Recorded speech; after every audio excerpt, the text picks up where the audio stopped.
today's top story from the perspective of someone who's there. You are looking live. This just in. Not my beat. Joining us to discuss is JC Bradbury. He is a professor of economics at Kennesaw State University. He studies the economics of stadiums. So, JC, I have lots of questions about all of this as the Commanders pursue their new stadium. And I was particularly intrigued by some of your comments in Barry Svrluga's article over the weekend in the Washington Post. So thank you so much for joining us. Hey, thanks for having me, Craig. So you said, like, the broadest possible summation of your conclusion is that stadiums are essentially not worth it for cities. How do you define not worth it? And also through that lens, like, how are you defining the city there? Right. So, and when you talk about me defining this has really largely been defined by economists who've been studying this for decades. And so I'm someone who's actually come along later and tried to use the research that's been done before me to try and understand, well, what's the policy world like now, and how can we use these past findings to understand it? So when we talk about a stadium being worth it or not, there are a few ways we can think about it. One is the economic case, and that is, if we build a stadium, people are going to be there spending their money, that'll generate tax revenue, and it'll make people wealthier, and therefore it's justified to spend subsidies to fund these stadiums because it'll make people wealthier. Well, we can measure that by looking at measures of economic well-being in communities that are measured as small down as zip codes all the way out to metropolitan and state areas. And so economists have gone in and looked at this and basically found if there is any type of economic benefits around a stadium, it's within about a mile of the stadium. And so it doesn't ripple out wide to the community. And furthermore, it doesn't impact all businesses the same. So if I'm operate a bar across the street from a baseball stadium, then yeah, it's probably going to help out. People are going to stop in at my bar before the game. But if I operate a grocery store, well, then no one's going to come and shop at the grocery store because they don't want to mess with the traffic. And so it's not necessarily a net win. And when economists look and try and break down, well, what is the net impact, it's almost always zero, or sometimes it's negative. And that's because even when you see spending within an area, people who are spending locally, if there wasn't a local event, they'd likely be spending it somewhere else. And so if I'm not going to a baseball game or a football game, well, then I'm going out to a movie, going out to dinner. And in terms of generating tax revenue for the community, well, you're generating tax revenue doing those other things. So the return on investment, if we talk about a stadium being worth it, in economic terms, tends to not be worth it. And especially when you put the subsidies involved, then it really becomes negative. And so that's sort of the public case. Subsidies raise the initial cost of the stadium, and thus the bar that you need to get a return on is inherently higher for it to be positive. Right. So, for example, I live in Cobb County, Georgia, right outside of Atlanta, where Truist Park was built, and it was argued this is going to be a home run for Cobb. We're going to be a lot wealthier because of it. When I go and actually look at the financial numbers in Cobb County since the stadium opened, that it's basically costing the county about $15 million a year in extra cost to fund the stadium, that is funding the bonds to build the stadium. So it's a net loss to the community. So, but we have some other types of benefits we might have as well. So you might have, well, is there some benefit to being a big league city that makes me just feel good inside? I'm really happy I live in Washington, D.C., and we have a football team or a baseball team or basketball team here. That fills me full of pride. And I might be willing to pay for that. I mean, right. And so there's nothing wrong with that. Sometimes we buy things and we're poor because of it, but we're happier. Hey, I got a big flat screen TV. I'm poor for it, but it makes me a lot happier. Same thing with a sports team. But economists have also gone through and looked at the data, at different types of data, to measure these measures of social well-being. So we can either ask people surveys. We can say, do we see homes near stadiums? Do they have higher prices because people are willing to pay for them? Just like if you live in a good school district, you're willing to pay a higher price for it. Sure. How do they vote for stadiums? And it turns out that voters or individuals, taxpayers, don't really value stadiums all that much. And that if you look at what they're willing to pay for a stadium, if you broke it down on a per-person basis, it might be worth a subsidy of, say, $10 or $20 million, but certainly not $200 million or $500 million. That's way over any type of social benefit. So those are the things that economists generally look at when we look at, is a stadium worth it or not?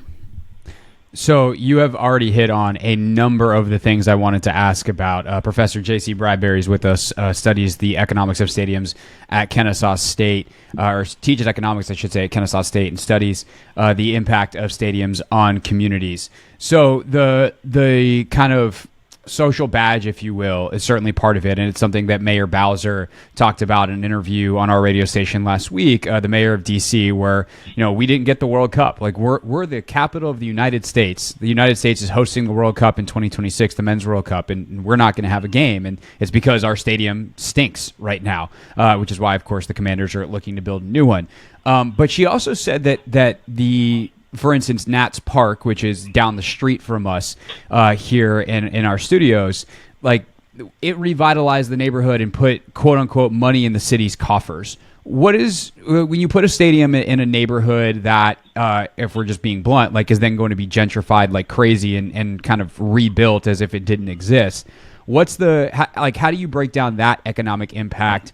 And, because that in many ways, that's what the Commander Stadium at the RFK site would be, is this 190 acres of federal land that there's nothing on it already, or there's nothing on it right now.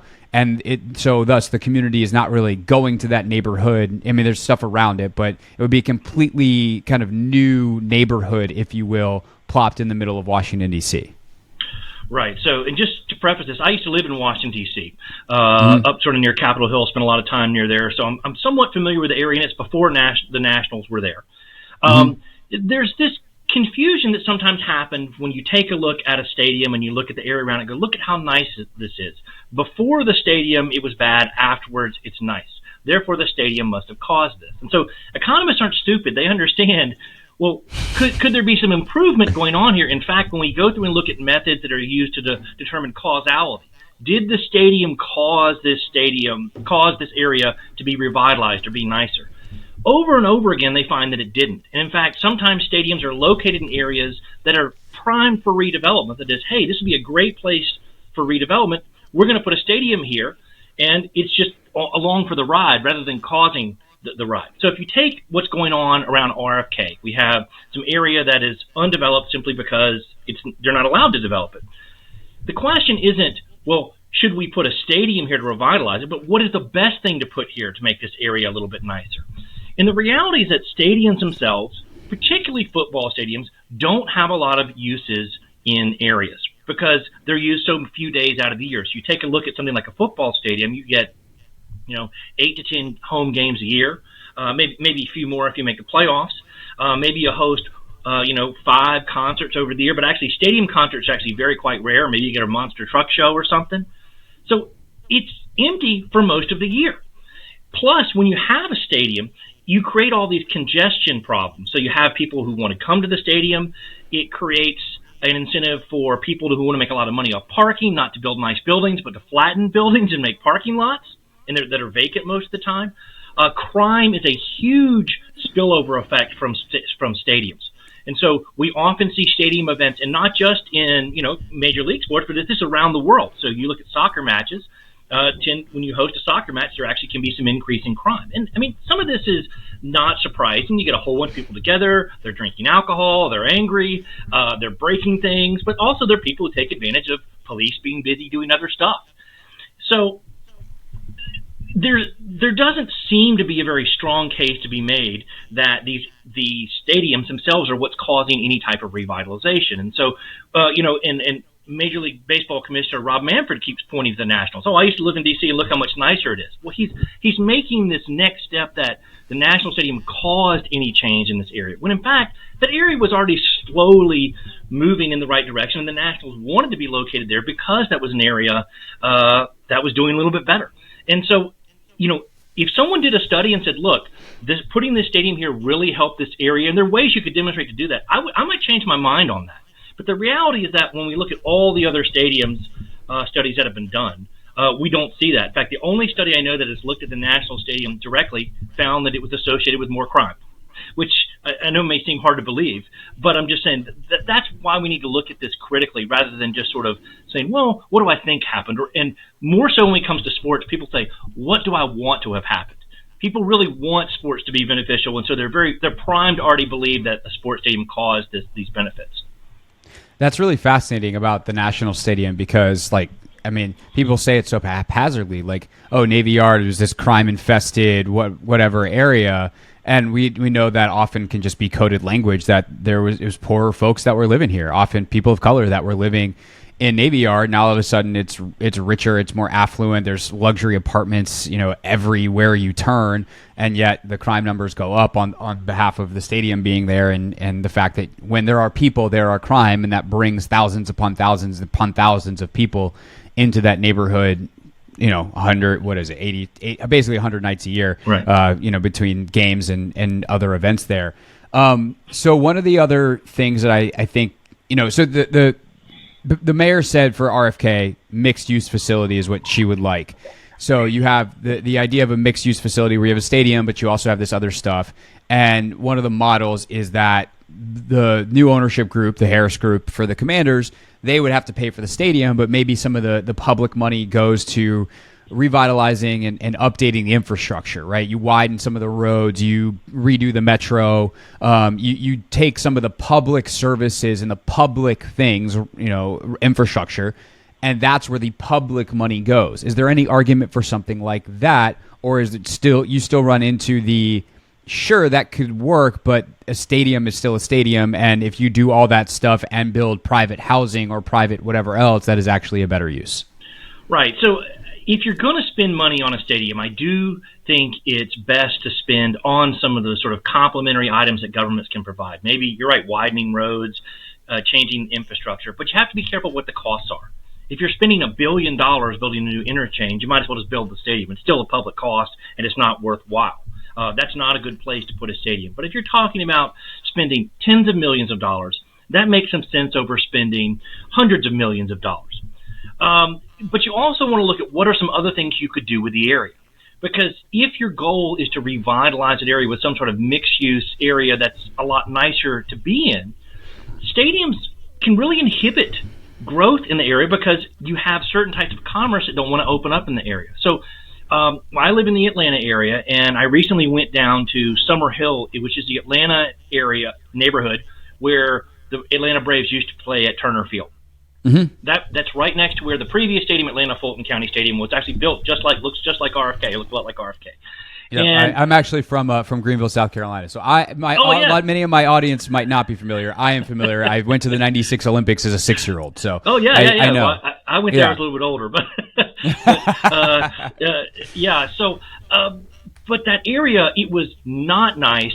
Nothing but parking lots, boarded up, old businesses and row houses that were just closed up. And I mean, something you might see in certain parts of DC, areas that used to be nice, not looking really great. Now, what's amazing though, if you go there today, it's gorgeous. There's stores, there are dentist office, there are tons of cute little bars and restaurants and I see families walking down the street pushing kids in strollers. That didn't exist when you went to see an Atlanta Braves game. It was done. And so the stadium is still there. It's actually used for a football stadium for Georgia State University, which hosts very few games a year, but there are apartments. And I remember walking down there with my daughter, and she was like, "Dad, they're building a grocery store." And I couldn't believe it. They're opening a Publix right there, right next to where the stadium used to be. And 60 years, that area just looked like a bomb went off. And then within 10 years after that, it's all of a sudden it's close to downtown. It becomes a nice area that people want to live in. And so that's something else to remember, is that if your goal is revitalizing, a stadium doesn't really help you with that. And so people often try and attach all these other things to it. They'll go, "Oh, well, look at this community benefits agreement we're going to get. The team's going to put another $20 million back into the community." Well, but if you gave them $1 billion to get $20 million, why don't you just spend $40 million doing what you want to do? You can go ahead and build affordable housing. You can go ahead and reconfigure the infrastructure to promote development. It depends on what your goals are. And the real problem when it comes to sports is that people just lose their minds when it comes to sports. They love sports, and I'm a big sports fan. I like sports, and I understand, hey, I want my team to be doing well. I want things my team does to be positive for the community. But you just can't will that into existence. And so, I know from living here in Atlanta, people talk about the Braves, and I'll run the numbers for them. They go, "Yeah, you just don't understand." People are so resistant to hearing that sports might not be an economic driver, you can't even broach the subject. So I think that's a very important thing to remember, is that people seem to be predisposed to believe it, and politicians are also predisposed to believe it because, an owner can invite you to the owner's box. They can take the city council, the county commission, the mayor. They can bring you to the owner's box and take you out to dinner. They can't do that for the entire electorate. And that's one of the reasons why they also like to have these things voted on through city councils rather than putting them out to votes in the community. JC Bradbury, professor of economics at Kennesaw State University. And, that's kind of, you've hit on the final, I guess, subject matter here, which is like, we all do love sports. Obviously, like, it's something I get to talk about for a living. It's great. I'm clearly a huge sports fan. I could tell just by the way you talked about certain things in this conversation that you're someone who pays attention to sports and is a big sports fan. And like you said earlier, there is an associated cost to things that we like. We don't get to just walk up and get the ice cream for free. We have to buy it. The question is, how much does it cost? If that ice cream is going to cost us $1 million, we're probably not buying the ice cream. So by that, with that fact stated, there's also this fact. They got to play somewhere. There's got to be a stadium that people can go to. So if you were being advising, a sports team that said, hey, look, we understand the economics. We understand why people, that we're going to stunt growth in an area, that there's better uses for basically every piece of land, it seems like. Where should we go to be the best community partners? Like, what is the answer to that? They have to play somewhere. So whether it's generally or, with your knowledge of the D.C. area specifically, like, where should the Commanders go? Well, the Commanders already have a stadium in Maryland. And, Jack Kent Cooke moved his team out there because he didn't like playing at RFK. He wanted to have a stadium, out in Maryland. And so, and there's been some discussion about doing some improvements out there around the stadium. That area has already been set up for that. It's been operating like that for nearly 30 years. It makes some sense to keep it like that. I mean, my general belief is that, when we make public decisions, we tax ourselves and we spend it on things. And that when we spend money on sports, we tend to get the type of spending done is handled by very few people who do things that benefit very few people. Who goes to sports games? Rich, wealthy people go to sports games. They go to sit in the luxury suites. They go in the club seats. And yeah, there are people who sit in bleachers, but still, you can't go to an NFL game with your family for less than $200. It's not a cheap outing. Poor people watch it on TV. Rich people go to the games. And so when you talk about spending tax dollars, I think if your original question was how I would pitch this to his team owner and just say, why are you deserving of welfare over anyone else? And I think that owners have come to see it as their right. Well, I'm providing the professional sports teams. You need to fund the stadium. And the reality is that this stems from this mistaken plan that emerged really in the 50s and 60s, where you had to make yourself a big league city by building a stadium. And that's partly why RFK was there. It was built to replace Griffith Field. And, it's had successive expansion teams. It didn't last there, but the Commanders played there for many years. And so if you're looking at where you're going to be, I think the owners have a responsibility, like any other private business owner, to build their own stadium. I don't think that's unreasonable. If Walmart's building a new store, you pay for every brick, you buy the land. That's just how market economies operate. And so this sort of exception that sports owners and sports team owners get is just sort of an oddity of the way we've done things in the past that's totally incorrect, and we should stop doing it. No, I agree with you on that front. But that only in some ways half answers the question, right? Because if we can then agree that, okay, it's got to be done with private funds, but it's still got to go somewhere. Mm-hmm. And even if it's completely privately funded, the economic impact and some of the other indicators you're talking about are still 100% at play. It just goes to that thing we referenced at this point about 15 minutes ago, where if there's public subsidies, the bar is higher to actually get a return on that investment. But you still are looking at the same reality that any particular space is better used not for a stadium. It stunts certain businesses. It prevents, you don't get the butterfly effect, if you will, of what's happened post Braves moving out of Turner Field in that neighborhood in Atlanta. So if Josh Harris is like, hey, look, we see the headwinds, we understand what's going on here, we really want the RFK site or wherever it is. I mean, Virginia seems like they might be willing to give a whole boatload of money, but like FedEx 2.0 is not an option because our fans hate going there. It's just a bad location. Like, what is a good location? What makes for a good place to have a stadium that is economically responsible if a team owner is willing to privately fund it? Yeah, that's obviously it's a very tough question to know exactly where specifically in DC it could go. But if you go back historically and look at how team owners used to build stadiums, so in the early 20th century, if you were a baseball team, you built your own stadium. And so owners were just as greedy and cheap back then as they are now. And so what they did was they found areas that were sort of dilapidated areas are not in great shape, where land was cheap, and that's where they would buy their stadium. And a lot of these were built, pre-automobile, so they would find, hey, we need a spur where there's easy transportation to get here, looking for the trolley or some other type of transportation to get here. So if I'm an owner, I'm looking for a place where I find land that is cheap, because any big development there is not going to be disruptive. And so I think that if you're trying to be a good public servant, that's what you're looking for. And if you say, well, the Maryland Stadium doesn't seem to be a great option, then maybe somewhere else. Now, is the current RFK Stadium site a good site? It might be. I don't know, why it necessarily is better or worse in other areas, but those are the things that I think should be considered. And certainly because so much of this is going to involve a gifting of land by the public, a true accounting of what that land is really worth needs to be included in that. Yeah, no, that's a great point. Owners definitely are still as cheap as they ever have been. Although you'd hope that a guy just paid $6 billion doesn't want to do things, or for a football team doesn't want to do things on the cheap. Also, if you're looking for cheap land in Washington D.C. area, good luck with that. As someone who was looking to potentially move recently and just decided, I think we're going to stay put for now.